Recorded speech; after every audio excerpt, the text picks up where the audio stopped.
I'm back. I'm getting ready to go DoorDash. So I said, let me shoot this quick video to kind of give an update of what is going on. Yesterday, I was getting ready to DoorDash. I had just dropped my daughter off something to eat. Sitting at a light, man zoomed in front of me. I almost hit my car and another car. I took a picture of his license plate because I'm like, I don't know what's going on with this dude. I don't know who, because he sat behind me. Like, I seen, you know how you see in the mirror, but you don't think nothing about it. And I'm funny about stuff that be going on the freeway. His window was very darkly tinted, so I don't know him from Adam. So I said, let me just take a picture of his license plate. One, because I don't know, even though my car didn't move or nothing, he could have scraped the side of my car. I don't know. So I just said, let me just take a picture. So I took a picture of his license plate. So I guess he thought I was following him because I had got after the situation, I got a order. So I clicked on it and it was telling me I had to get on the freeway and I was going to go. And I actually was behind him. So I get on the freeway and I guess he really thought I was following him. So he speeded off. Now, there's traffic on the freeway. So I don't know what he did to get to because he was ahead of me. But he did something to where he could be behind me and then come on the side of me. So anyway, he came on the side of me. He showed me a gun. And I was like, oh, like you ain't now he didn't let down his window, but he put the gun close enough to the window to where I know it's a gun. But I couldn't see his face. But I know he was either Hispanic or white, or he was very, very light skinned because I seen his hands through the winch because he had his hands on the wheel, and as he was pulling up, because I was like, is that him?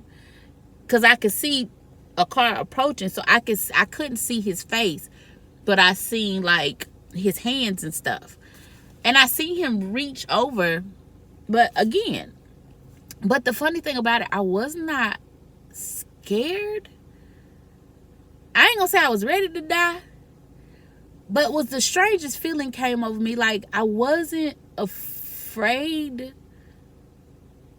I don't know how to explain it. Like, I was not, like, the situation tripped me out because I was like, all this, like, I was more upset. I ain't gonna even say I was upset, but I was more concerned about, you went through all this, you doing all this, and then if you shoot me, you stuck on a freeway because the gun go off, everybody on the freeway gonna stop because they don't know what's going on. They're gonna stop because we in traffic, like we in car traffic. And so I'm looking at him, he never let his window down, so he never, and I was like, you're not even bold enough to show me your face. Like, what? Like, why should I be afraid of somebody who won't even show their face, but you quick to threaten me, but you won't even show me who you are? You see who I am, but I don't know who you are. Because I don't have no tint on my windows. I'm not hiding nothing. Like, I clearly see, I can see in his car, I can see, like I said, if he was close to the window, I would have been able to see him. Like, if I would have been on the driver's side, I would have been able to see him because he would have been close to the window. But because he was at a distance from the window, I couldn't make out exactly like who he was. But he never let down his window. And I'm sitting here like, you would rather threaten me with the gun, but you won't show me your face. And for whatever reason, I wasn't like scared. I'm not gonna say I was ready to get shot. I just kept thinking, look, I don't want to feel a bullet go in me. Like, that's not what I want. But again, if it's my time, it's my time. Like, I really was like, God, if this is how it's supposed to end, this is how it's supposed to end. But I can't be afraid of somebody who afraid to show me them. Like, how am I afraid of you when you're afraid of me? So the truck in front, it was a truck in front of me, and because I was focused on this, I had to swerve. So I guess he assumed that I was scared. So he kind of like kind of stopped his car and just looked. And but I never stopped looking at him. in spite of, like, even when I waved my car, I went back to looking at him because I just want to make sure I didn't hit the man in front of me. So I just basically swerved a little bit to make sure I don't hit him. But then I stopped and I just kept looking at him because I remember my spiritual mother told me something, and I guess I take it in full effect. She said, never take your eyes off the enemy. She said, when you are working the altar and you can see, she said, you'll be able to see the spirits or whatever. She said, never take your eyes off of them. Keep your eyes on them. And so I took that in the literal sense, not saying he was my enemy or he was the devil or nothing like that, but I could not take my eye off him. And normally when I'm riding down the street, I don't pay attention to who next to me. I don't be looking at her. I will be honest. I don't be like, ooh, who is you? Let me look. Who is you? Let me. Like, I know that there's cars next to me and stuff. Like, my peripheral vision is good, but I don't just stare at people in their car. Like, I'm just not, like, we all driving. I do, like, if you hesitate or you do something or I see something out of the, I'll glance over and look, but I don't just be like, ooh, let me go check this person out.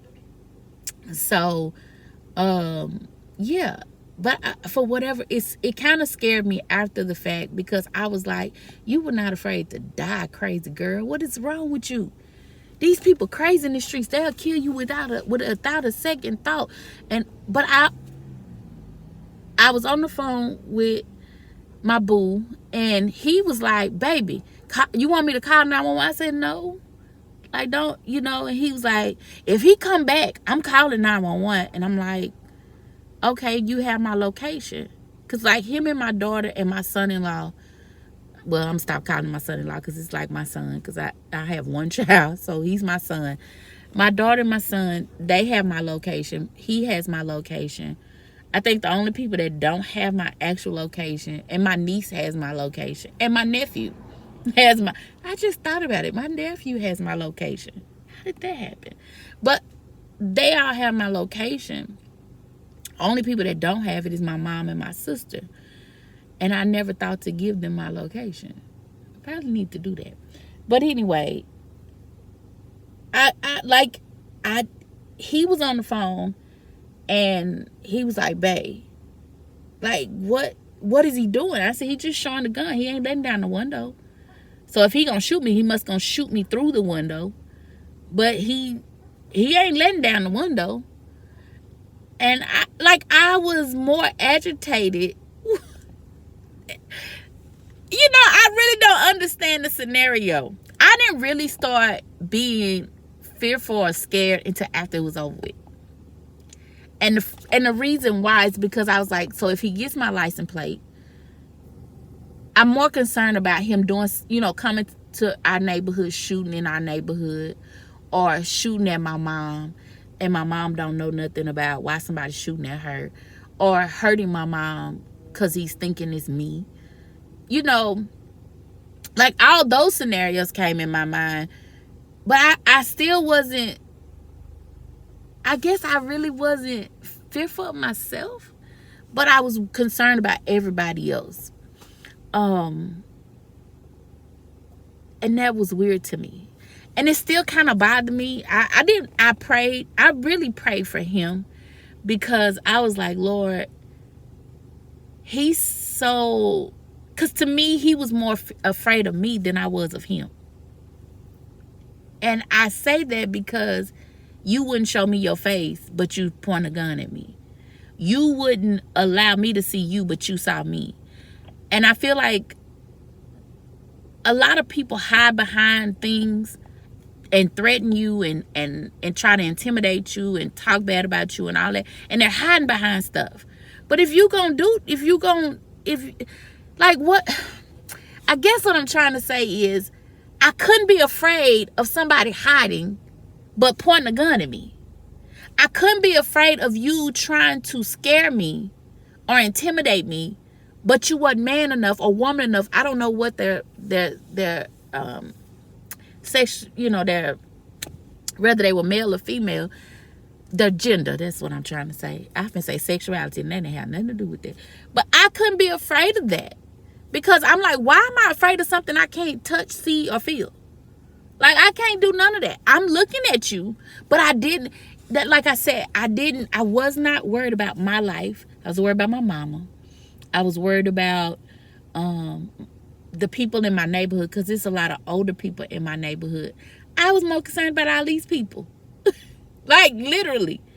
Which I know one of my neighbors, if you start shooting, he shooting. Like, he gonna come out full blast too. You start shooting, he gonna shoot. We all about to shoot in this neighborhood. That's how he is. And that's just because he knows it's a lot of elderly people in the neighborhood, and he's gonna protect all of, his responsibility to protect the neighborhood in his mind. And he does. Because if he see a moving van, he wanna know who moving, why they moving. And you know, like, you ain't gonna be able to just be doing stuff and he don't know.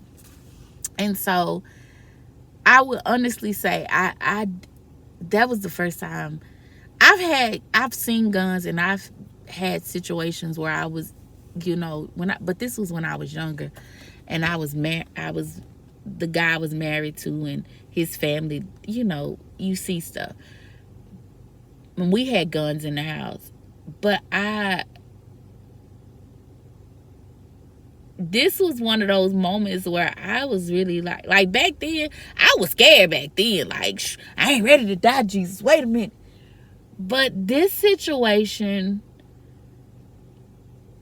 I don't know. It cut different. It's just something different about it. And I can't explain it, but it's kind of scary, because you sitting here like you looking at this person like, what, you know, that's what, and like, I'm sitting up.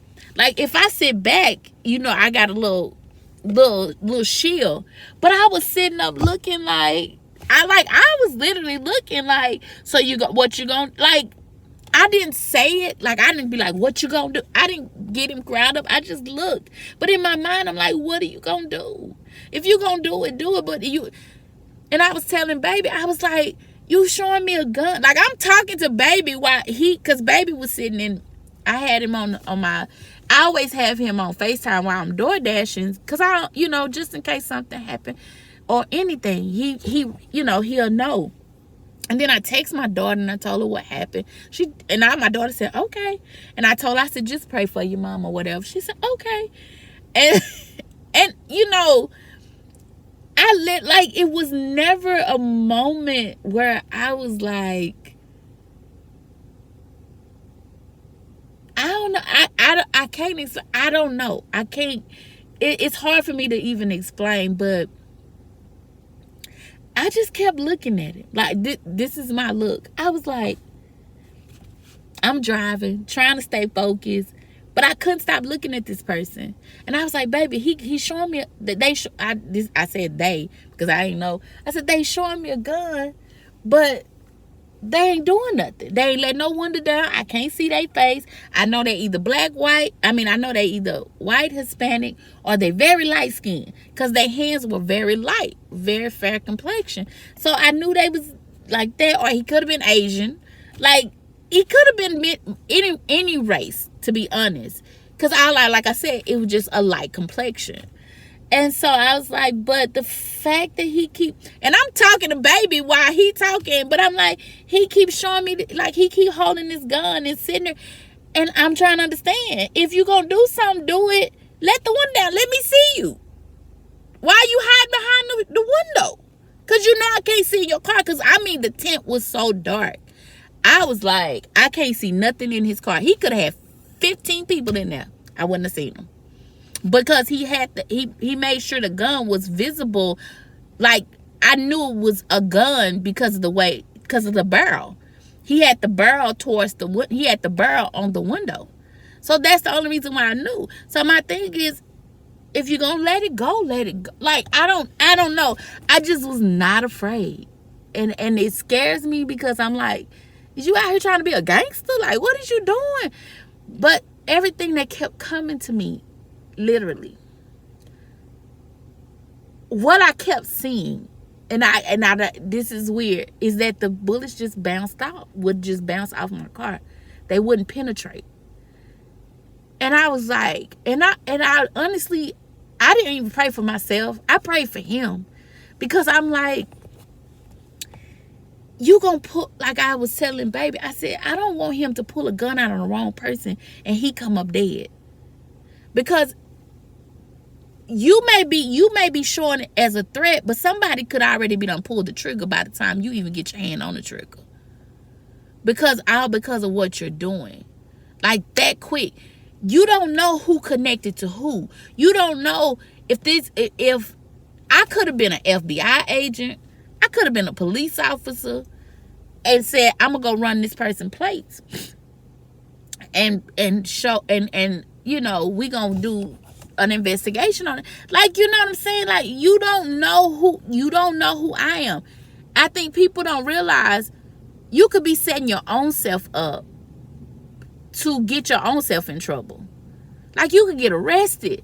Anything. Like, it's so much. And you don't know if any other car really saw what you was doing and took a picture. You know, like, I think about all that. And so anyway, I just pray. I pray more. Like I said, it was weird to me because I've never thought like I thought that day. That was very strange to me. But I thank God for the protection. And like I said, I was like shocked beyond measure. But I thank God that he protected me, kept me, and watched over my family. That nobody came through and started shooting or nothing. And so I'm grateful for that. Then yesterday when I got home, it was like this is like I said, this year has been a year of tests and trials and tribulations. And I'm grateful. And yesterday, after all that, I came home, was still feeling weird about the situation. But what's so crazy is other stuff was going on. So I was like, you know what, Jesus, look at here. And so I got up this morning, took care of some business with my work and disability stuff. And it kind of left me feeling some type of way. And then I had to remember, God is my source. Everything else is a resource. Stop tripping. Why you tripping? It's going to be okay. And if you lose, you still win. That's, you know, whatever you may lose, you going to still win. Because, you know, McCarno people calling, loans, you know, it's stuff I have out that I pay faithfully, and I'm not able to pay it because I know funds are coming in. But it's so funny, I'm still not stressing. Like, I thought I was going to be like really stressed. I'm a little relieved because they did approve my disability, but now it's okay, you can't go back to work because we don't do restrictions. And I'm not used to, like, this whole hospital vibe, the way they do stuff is totally different. I worked for the government for 19 and a half years. I have been out from the government on medical leave before. And when I tell you, I ain't have to go through all this. Like, when they told me I could go back to work for, you know, even if they had restrictions, I went back to work and I just worked.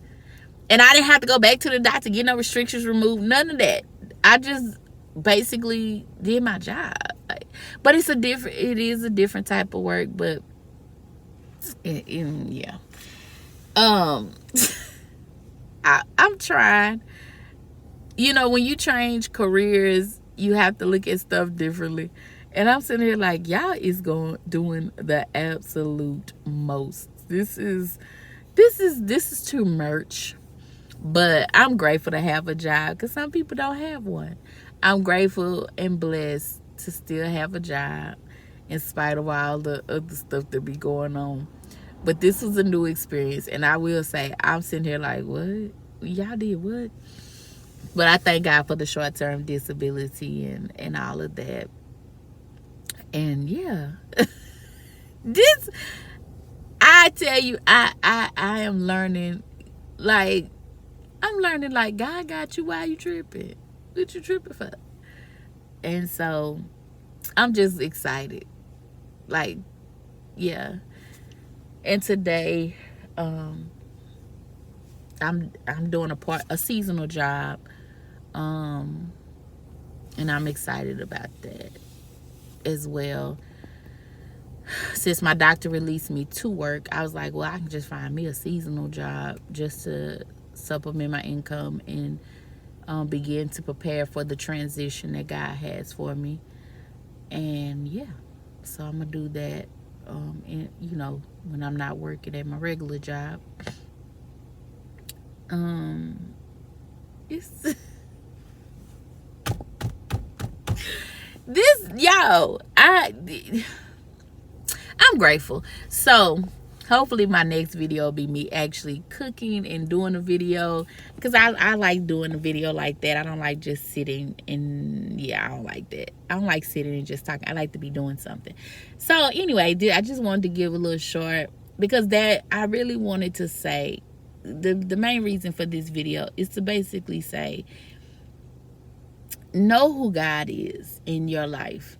And when strange things happen and you don't feel fear, you don't feel afraid, or you don't feel scared, but the scripture tells us he doesn't give us a spirit of fear, but of power and a sound mind. Love, power, and sound mind. Lord, bring the scripture back the way it's supposed to. Basically, he doesn't give us a spirit of, I don't want to be trying to quote the scripture in its entirety and got it all jacked up. But he wants to make sure that we understand that we don't have to fear, and that we have the love, we have the power, and we have a sound mind that we can speak in authority of the things that try to cause fear.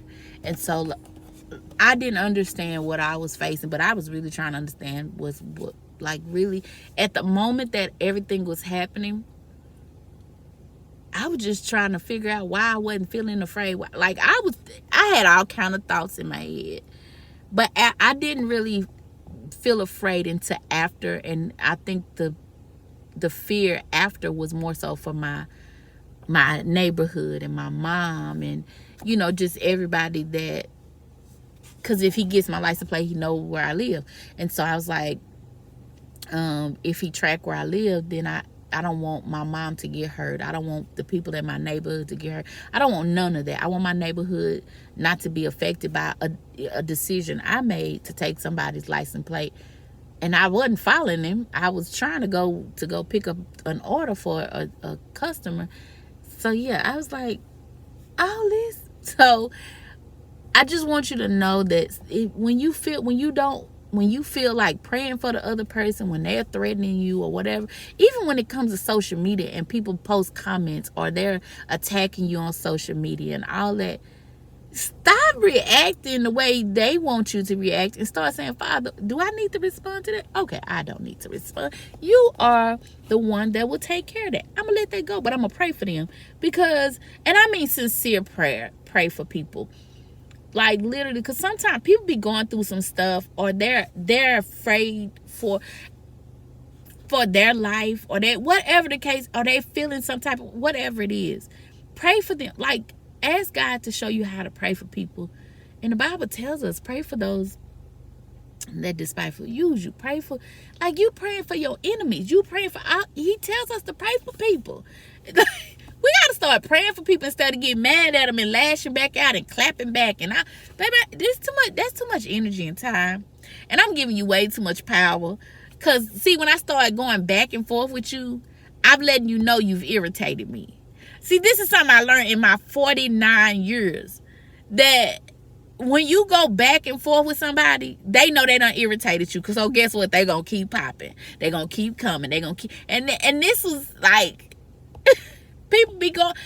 But once I say my... Like, if I know I need to say my piece... Like, if God say, just say your piece. Don't... It's not a clap back. It's not that... Like, it was a situation where me and the individual came for... It wasn't so much you came for me, but you came for my daughter, basically. And I just politely said, let's not go there here on social media. I said, because my ex-husband died when my daughter was younger, and hadn't even been dead a year yet. He had died like in October, and this was like December. No, this was like January or February. He died in October. This was like January, February, and she posted this post. Now, rest assured, she's never called my daughter. She never, none of it. Now, she got my daughter number. She got all that, but she came for, she was thinking she was really attacking me. But the way I took it is you're attacking my daughter. So I politely, because you tagged me in the post to let me know you posted about me. So I politely responded. And all I said, I was very basic in what I said. And I let her know, let's not do this. Because I'm not trying to go back and forth with you on Facebook. But what I did let her know that you keep playing with me, I put all the business in the street. All of it. Won't think twice about it. So let's keep it classy on here. And then I blocked her because I was like, no, I'm not gonna let you make me stoop to a level that I haven't been in a long time. So I'm not gonna let you do that. So I blocked her. And my daughter, at a point, my daughter's like, okay, mama, unblock her. And let's just see how it go.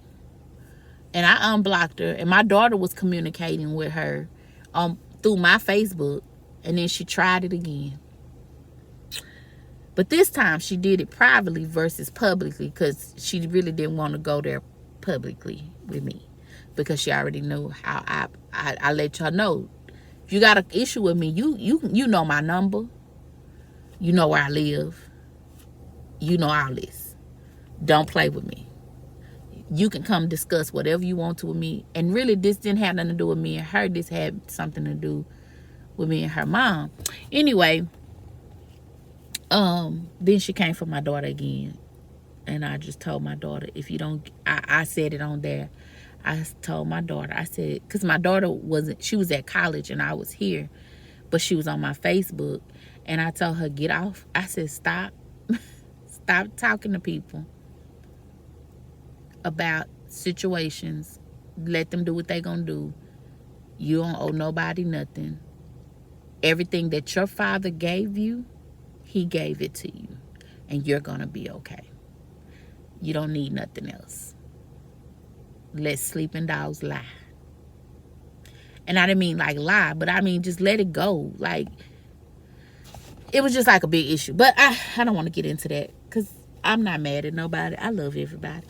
And my mother-in-law is gone, and her father is gone, and it is what it is. And her relationships, she's grown now, and so her relationship with her aunts and stuff, because she don't have no uncles, she have nothing but aunts.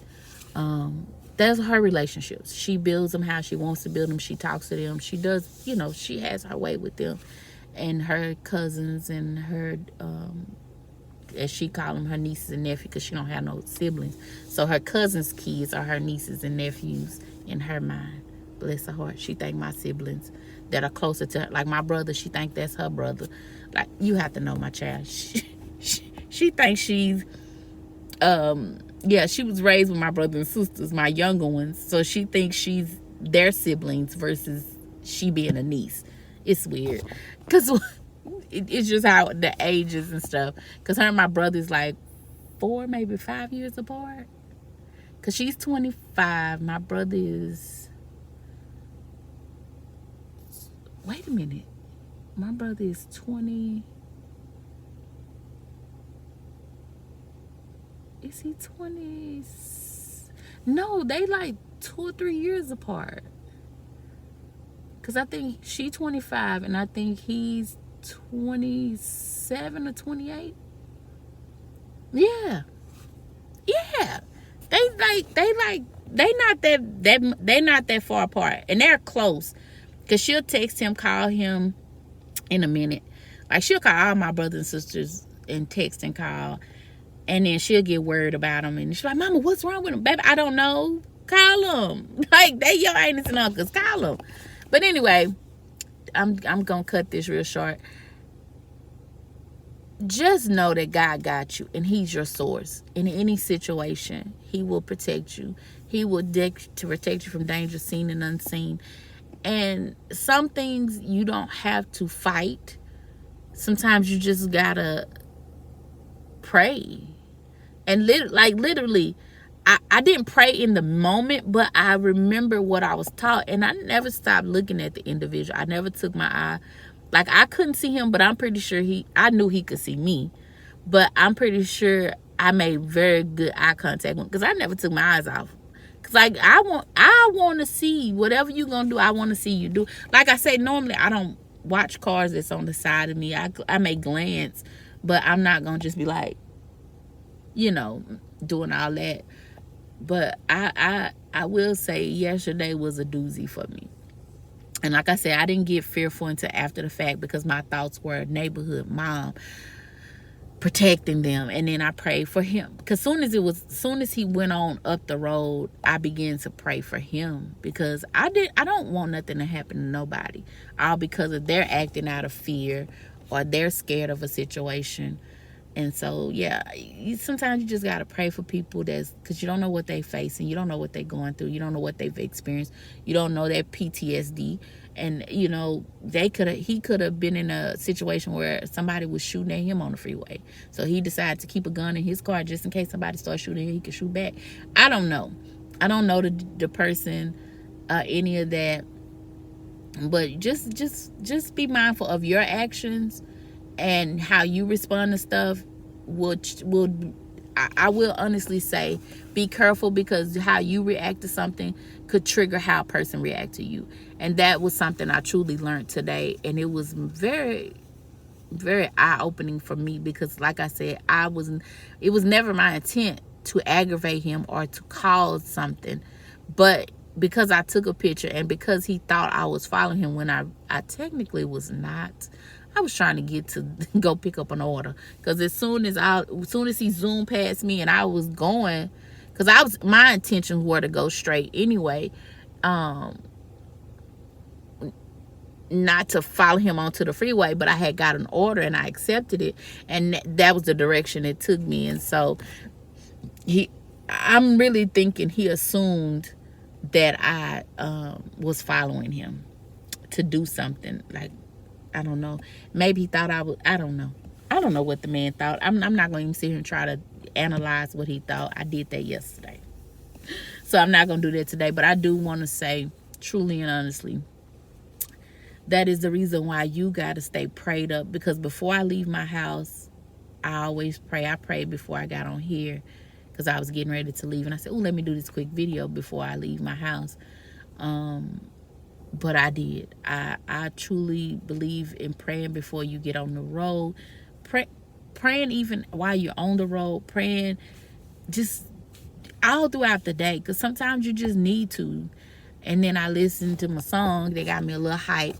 So I know it seemed like I'm down, but I'm really not. I'm actually hyper than what I thought would be, because I listened to my song Eagle by Transformation Church worship team. And that song got me hyped. That's like my boom, boom, boom. But anyway, I have to laugh at myself.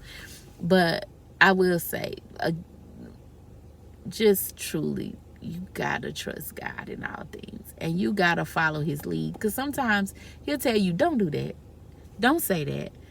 Don't respond like that.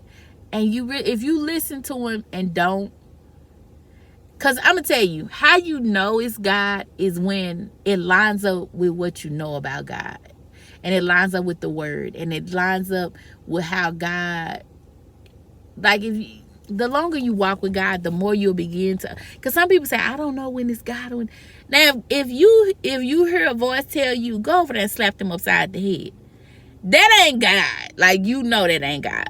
Or if you hear a voice telling you to do something that you know is not right, you know it's not right, that's not God. God is not the author of confusion. If what you about to do is cause confusion or chaos, that's not God. And when I say that, because some people think, because people don't, you got to know the difference between chaos and confusion, and people just not agreeing because that's not what they want to hear. That's totally two different things. Like, if God gave you a word to give to somebody and they be like, I don't receive it, baby, That's just they know you confirm something, but they just don't want to. They ain't trying to hear that because that's not. It's just like you go tell somebody they believing that this person is their husband, and you say, you go and say God told me this, and they be like, no, that wasn't God because I know what God told me, and blah blah. They know you can do about that. Or somebody say, that's my house or that's my car. I prayed for that and God told me, he showed me he was going to give it to me. But you getting a different prophecy from God. And you didn't even know that they had went and picked out a house or nothing. And he was like, God is telling me the house that you picked is not the house for you. And blah, blah. People would, like, that's a different situation. Or what God is saying is to correct some things and people getting, feel like that's not God. That's different. And that's when I say, but when it's something truly that's going to destroy somebody or tear somebody down or do some crazy stuff, that's not God. Like, no. Or go hurt somebody or something. That's not, that's not God. Like, no. Like, God is, I even in the Bible, even when they was doing wars and battles, it was because of that enemy was coming against God's people. They were the enemy of God and they were the enemy of God's people. So it was a different type of situation. And I think sometimes people say, well, God had people fighting, Goliath and this. Those were different situations. So I really think you have to know, you have to read the word, really know God's character, know his love, and to maneuver in what you hear and how you respond. And sometimes pray. Like, if you don't know if this is God or not God, pray about it. Shoot. Ask for an understanding. Like, don't be just sitting up here doing stuff and then say, I know that was God. Not if you over there cussing her out and calling her stupid because you don't like what she did and it's not even got nothing to do with you in the first place.